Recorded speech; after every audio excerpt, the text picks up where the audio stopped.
y asimismo invitamos de nuevo al doctor Juan Andrés Echeverry, quien nos va hoy a hablar sobre trasplante oncológico.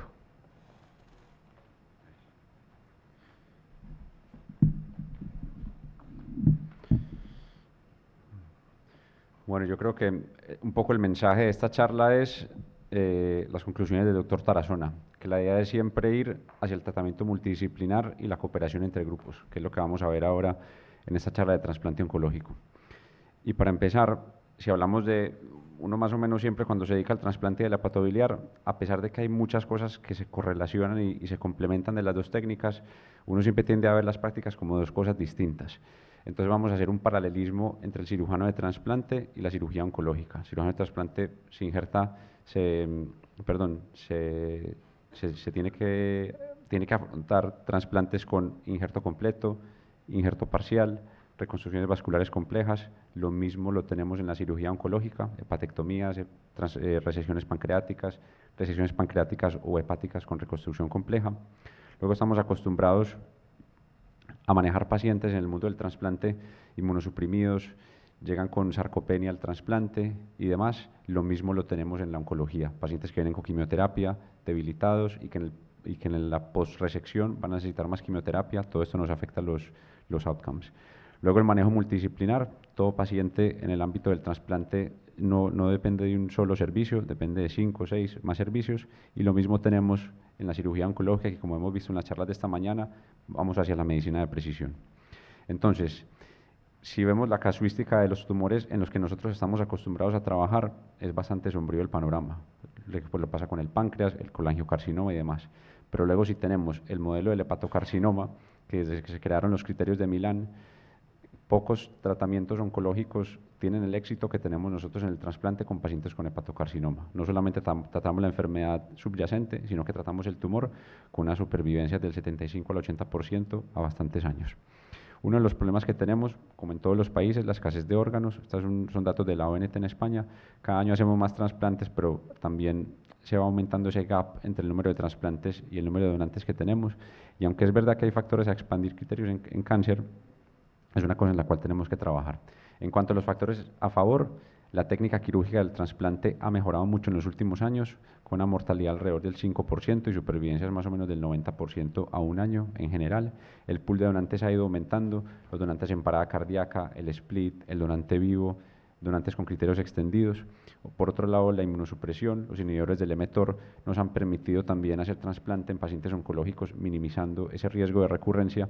Y desde que están los agentes de acción directa para la hepatitis C, eso ha disminuido mucho la presión en las listas de espera. Es verdad que el NASH y la enfermedad metabólica han ido aumentando, pero esto ha disminuido casi hasta el 30-40% de los pacientes que tenemos en lista de espera. Entonces vamos a hablar un poco de las 4 E's del trasplante oncológico. Primero, la evolución del manejo multidisciplinar, que es lo que veníamos hablando antes, esa amalgama que hay entre el cirujano hepatobiliar y el cirujano de trasplantes. Explorar los nuevos mecanismos de enfermedad, cómo funcionan los tumores, toda la inmunología que hay envuelta, la medicina de precisión, hasta dónde extender el límite de la cirugía de resección. También hay una zona donde se solapan unidades grandes que hacen resecciones complejas con perfusión in situ, exclusión total hepática, pero que al mismo tiempo hacen trasplantes complejos, hasta donde favorecemos el trasplante versus una resección muy compleja. Y luego la elucidación de pacientes que tienen o no marcadores tumorales para, como hablábamos en la charla anterior, hacer una medicina de mejor precisión con tratamiento quimioterapéutico. Entonces vamos a empezar un poco vamos a hablar de carcinoma hepatocelular, colangiocarcinoma, tumores neuroendocrinos y metástasis colorectales. Para empezar con el hepatocarcinoma, sabemos que desde los criterios de Milán es, digamos, el gold estándar por el cual nosotros decidimos qué paciente va a tener el mayor rendimiento en cuanto al trasplante. Tiene una muy buena supervivencia, más de 75% a 5 años, con una tasa de recurrencia muy baja, menos del 15%. El problema es que estos criterios, como hemos visto, son restrictivos. Muchos pacientes con hepatocarcinoma, a lo mejor con una biología tumoral favorable, se nos salen de la lista. Se han ido desarrollando otros criterios, desde el Milán, luego vamos al UCSF, van aumentando el número de tumores, el diámetro, podemos ir hasta up to 7, pero aquí tenemos que tener en cuenta que son criterios que solamente tienen en cuenta el número de tumores y el diámetro. De ahí ya no vemos más cosas. Luego, si comparamos esto con el MetroTicket 1.0, cuando pasamos de Milan y Up2 hacia arriba, empieza a disminuir los resultados de estos pacientes. Luego se han ido desarrollando más scores, uno es el volumen tumoral total, y ya empezamos a incorporar cosas de la biología tumoral, niveles de alfa-fetoproteína. Luego están, por ejemplo, los criterios extendidos de Toronto, donde no importa ni el número ni el diámetro, pero sí es importante tener una biopsia para ver si ese tumor es bien diferenciado o no. Y luego los criterios de Kioto, que también incorporan factores biológicos. Entonces empezamos a ver cómo pasamos de criterios que solamente son por tumor y diámetro a incorporar la biología tumoral. Este es el MetroTicket reciente de Machaferro, luego de una revisión, incorporando los niveles de alfa-fetoproteína. Y con esto lo que nos da es la probabilidad de recurrencia de esos pacientes post-trasplante. Incluso podemos acceder a él a través de la plataforma que hay en Internet, ponemos los datos de los tipos de tumores, nivel de alfa-fetoproteína y demás, y nos puede dar más o menos la probabilidad de recurrencia de estos pacientes. ¿Y qué pasa cuando los pacientes trasplantados por hepatocarcinoma recurren? Y aquí es donde volvemos a reciclar el concepto del el trasplante oncológico. Hay diversos estudios, uno de ellos, este es un estudio de 2 unidades, una estadounidense y otra española, es un estudio multicéntrico donde se vio que pacientes que hacían recurrencia del hepatocarcinoma eran tratados con intención de tratar, bien fuera por ablación o resección, tenían una sobrevida aceptable, y que estos pacientes que se vio que tenían niveles de alfa-fetoproteína por debajo de 100 y que la recurrencia había sido una recurrencia tardía. O sea que estos pacientes seleccionados pueden tener una supervivencia de 50% a 5 años post-recurrencia. O sea que aquí volvemos a reciclar el concepto del trasplante oncológico. Y luego, esto es un poco para hablar de cómo predecir esa recurrencia. Esto es un estudio de los estadounidenses, el de Score Retreat, donde tienen en cuenta la probabilidad de recurrencia a 3 años, teniendo en cuenta la alfa-fetoproteína, invasión microvascular y la suma de los tumores viables. Y esto lo que nos da es unas recomendaciones de cómo podemos valorar esos pacientes en el post-trasplante y cuáles tienen mayor tasa o mayor riesgo de recurrir. Ahora pasaremos al colangiocarcinoma periliar, tampoco me voy a extender mucho en él, un poco conocer el protocolo de la Clínica Mayo desde el 2005, es un protocolo sobre todo para tumores no resecables, menores de 3 centímetros, sin diseminación extrahepática, pero sobre todo saber que es un protocolo muy agresivo, pacientes que utilizan quimio, radioterapia, braquiterapia, pacientes que están en quimioterapia permanente hasta casi el momento del trasplante, que en los años iniciales fue muy difícil de replicar por otras unidades. Se hablaba que podía haber un sesgo de pacientes con colangitis esclerosante primaria, pero que luego con el paso de los años en otras series internacionales se ha visto que se ha podido ir replicando los resultados, incluso con unas sobrevidas a 5 años aceptables. Actualmente siempre digamos que está la batalla entre qué se reseca y qué se trasplanta, ¿no? Esto es un estudio que se está haciendo actualmente en Francia, es el estudio Transfil, donde van a comparar resección versus trasplante con todo el protocolo completo. Esperemos que en los próximos años podamos tener más respuestas a estas preguntas. Luego hablaremos del colangiocarcinoma intrahepático, y aquí tenemos, digamos, 2 escenarios que son completamente opuestos. Uno es el paciente cirrótico con un tumor único menor de 2 centímetros, y luego es el paciente no cirrótico, pero con tumores muy grandes que no podemos resecar por la extensión del tumor o porque el paciente no tiene remanente hepático o por diversas condiciones. Hablando primero de los tumores únicos menores de 2 centímetros en cirróticos, son estudios de pacientes que se trasplantaron pensando que eran hepatocarcinomas, pero que luego en la pieza de explante se vio que era un colangio menor de 2 centímetros. Y estos pacientes se vio que cuando tenían estos factores tenían una mejor sobrevida, cuando era un tumor único menor de 2 centímetros en pacientes cirróticos. No hay estudios todavía prospectivos ni randomizados para poder valorar esto, pero esto es un estudio que se está haciendo ahora de la Universidad de Toronto con el Clínic de Barcelona, donde están seleccionando pacientes para trasplante hepático con tumores intrahepáticos menores de 2 centímetros. ¿Y qué pasa con los pacientes con tumores localmente avanzados? Se ha visto que hay diferentes factores que favorecen el trasplante. Digamos, lo que sería negativo para el trasplante son tumores multifocales, invasión perineural, invasión linfovascular, diferenciación histológica mala, pobremente diferenciados, pacientes que no han recibido neoadyuvancia previos al tratamiento con intención curativa, y que los pacientes con colangitis a lo mejor es un factor protector. Hay algunas series donde ven que cuando hay pacientes con un bajo riesgo y se trasplantan, tienen muy buenos resultados comparado a los pacientes que o se intenta resecar o que no pueden llegar a la cirugía.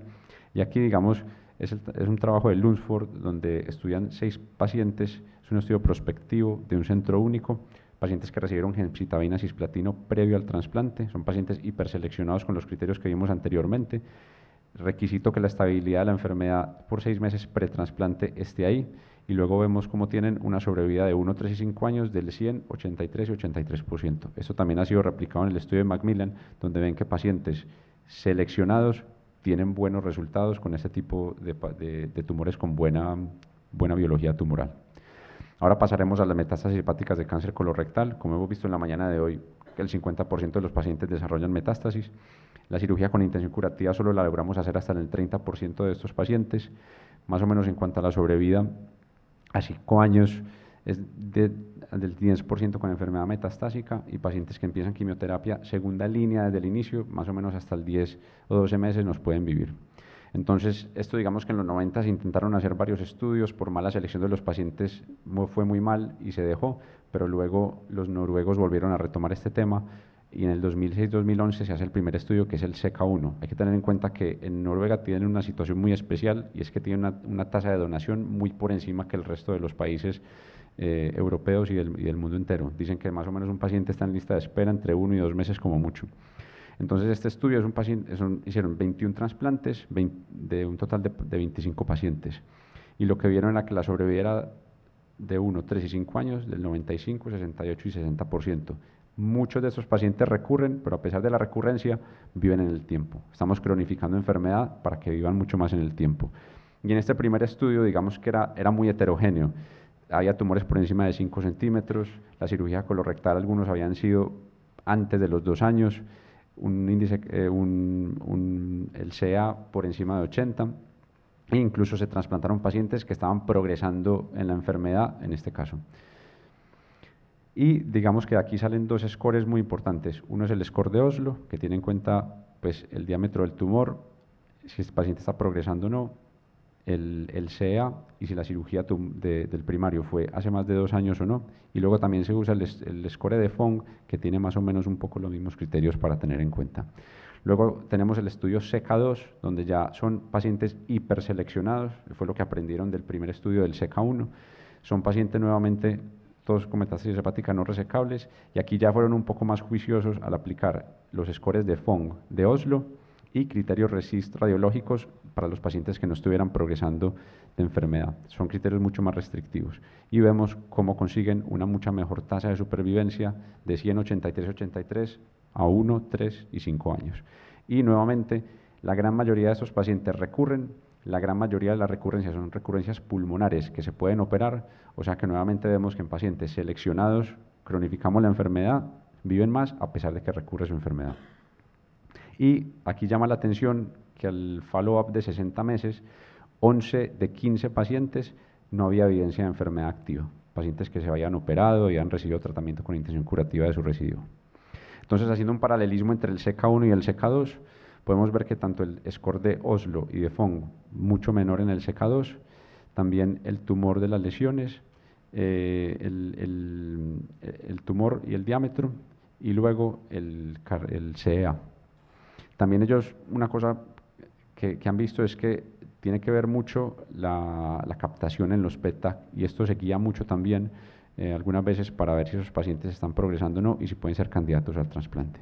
Y luego está motivado el SECA3, que es un estudio que está ahora caminando en este momento, donde hay 2 brazos, uno que va a trasplante y otro que va a todo tipo de terapias con intención curativa, como quimioterapia, TACE, resección, ablación y demás. Y este es un estudio ya más reciente, del 2023, donde de todos esos pacientes del SECA1, que si recordamos eran 21 pacientes, es todo el seguimiento a largo plazo, a 10 años. 100% de esos pacientes tienen recidiva, pero luego si vemos las tasas de supervivencia, vemos que de estos 21 pacientes a 10 años hay 5 vivos sin evidencia de enfermedad por ningún lado, y casi el 100% de los pacientes pues, han recurrido en su enfermedad.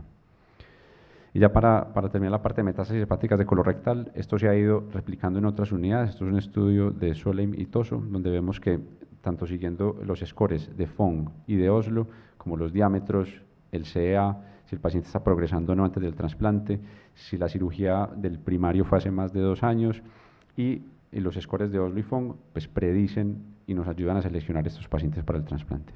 Aquí hacer un poco el paréntesis, últimamente en el mundo occidental el donante vivo está teniendo como un resurgimiento y está cogiendo mucha fuerza, y esto es un poco una editorial reciente del grupo de Rochester, que hablan de la Cleveland Clinic, Rochester y Toronto, que están ahora haciendo estudios de donante vivo en este tipo de pacientes con una casuística buena, un 100% de supervivencia a 1,5 y 3 años. Y digamos que todo este concepto del trasplante oncológico trae muchas otras cosas, que incluso lo estuvimos hablando esta mañana. Estos son estudios o publicaciones del grupo de Seúl, donde vemos que como una cirugía máximamente compleja, como es un trasplante hepático de un donante vivo, estos son casos de hepatocarcinoma, pero que ya se está llegando a hacer todo completamente laparoscópico, tanto el receptor como el donante, completamente laparoscópico. Y recientemente también asistido por robot. O sea que esto es una cosa que en el futuro vamos a ir viendo más, que esto va a ir cogiendo más fuerza. Y estas 3 diapositivas que siguen son diapositivas que no se pueden ver desde la audiencia, pero eso es un poco lo que quiero hacer, es reflejar. Estos son todos los estudios que están ahora mismo caminando con este tema. Solamente resaltar, este es el estudio RAPID, que es un estudio de los noruegos, donde lo que están haciendo es hacer una resección hepática, hacen un trasplante auxiliar con un segmento 2-3, y luego en un segundo tiempo terminan haciendo el resto de la resección, para que veamos más o menos como esas interfaces de cirugía oncológica muy agresiva, cómo se puede, digamos, combinar con el trasplante. Luego este es el estudio Transmed, que es el estudio de René Adam, que ya cerró, pero estamos esperando los resultados, que es el estudio francés. Y luego este es el estudio de Toronto y los norteamericanos que están utilizando el donante vivo hepático, que digamos que la particularidad que tiene el donante vivo es que no tenemos ese índice de no poder predecir cuándo nos va a llegar el donante. Se puede hacer el timing perfecto, hasta cuándo hacer la quimioterapia, cuándo observar al paciente que no tenga recurrencia, que no esté progresando, y luego hacer un trasplante programado. Es la gran ventaja que tiene. Luego, este es el Transmetir, que es uno de los estudios españoles. Ahora mismo tenemos 2 estudios, que este es liderado por el Hospital de la Fe de Valencia, que es un estudio observacional de todas las unidades de trasplante españolas. Y este es el Excalibur, me parece que no veo bien, es también de los noruegos, y lo que están haciendo es quimioterapia intraarterial, también combinada con trasplante y otras estrategias de resección. Luego, los coreanos también tienen un estudio que de esto a mí, digamos personalmente, lo que más me interesa es cuántos pacientes nos van a informar con cirugía mínimamente invasiva, que eso también es una de las otras cosas que trae el trasplante oncológico. Este es el MedLiver, que está liderado por el Hospital Valdebrón, que se complementa con el Transmetir, pero lo que se quieren ahí ver es sobre todo la genómica, todo lo que es DNA circulante y demás, cómo se comportan estos tumores. Y ya para terminar, las metástasis hepáticas del tumor neuroendocrino. Sabemos que estos pacientes, más o menos hasta el 80% tienen metástasis hepáticas al diagnóstico. El órgano más afectado es el hígado.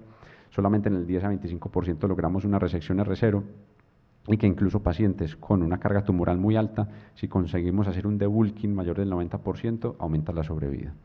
Los criterios de Milán, conocidos por la gran mayoría de los que estamos aquí, pues son básicamente pacientes seleccionados con un grado histológico bajo, pacientes donde no sé qué estaba haciendo, donde el tumor primario es por medio de que vaya un drenaje portal, que las metástasis no sean más del 50% del volumen hepático, que la enfermedad esté estable por 6 meses, y luego lo de la edad, 60%, esto digamos que es un criterio relativo. Aquí podemos ver uno de los estudios de Mazzaferro, uno de los más importantes, 42 pacientes trasplantados por esta indicación.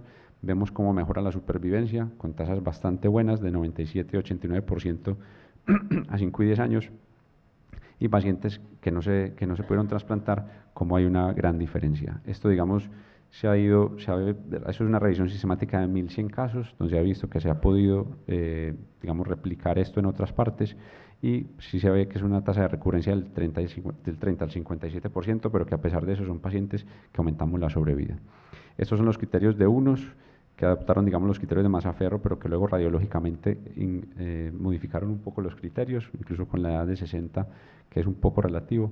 Y luego esto es un estudio más reciente también del grupo de Mazzaferro, donde comparan el trasplante versus la resección, y como vemos los pacientes que están trasplantados tienen mejores resultados. No obstante, y esto digamos que se puede extrapolar a todos los tumores que hemos visto previamente, hay que tener en cuenta que los pacientes trasplantados son pacientes más jóvenes, con tumores con una biología tumoral mucho más baja, Son pacientes mucho más seleccionados y que los pacientes que se les ofrece resección, por lo general tienen una biología mucho peor, pacientes mayores, o sea que hay ciertos sesgos en este tipo de pacientes. Y luego, en un subanálisis, se vio que incluso los pacientes mayores de 60 años, que era una contraindicación relativa o una indicación relativa, también tienen un beneficio en cuanto al trasplante versus la resección. Entonces, ya digamos para concluir, y más que conclusiones, yo creo que son los retos que nos plantea pues, el trasplante oncológico. Un poco haciendo eco de lo que decía el doctor Tarazona antes, es muy importante trabajar todos en comunidad, ¿no? El equipo multidisciplinario, varios centros, estar todos trabajando, digamos, remando para el mismo lado. En cuanto a la resecabilidad y qué se puede trasplantar. Esto, digamos, en manos de cirujanos muy agresivos. No es lo mismo un paciente de estos que esté en una unidad con el doctor Daniel Azuleo, Safi Dokmak, o gente que es muy, muy agresiva y muy buena quirúrgicamente, versus en otras unidades donde a lo mejor no se hace cirugía oncológica tan extrema. Hasta dónde llegan los criterios de resecabilidad y hasta dónde llegamos con los criterios de poder trasplantar un paciente. Esto es importante todavía consensuarlo.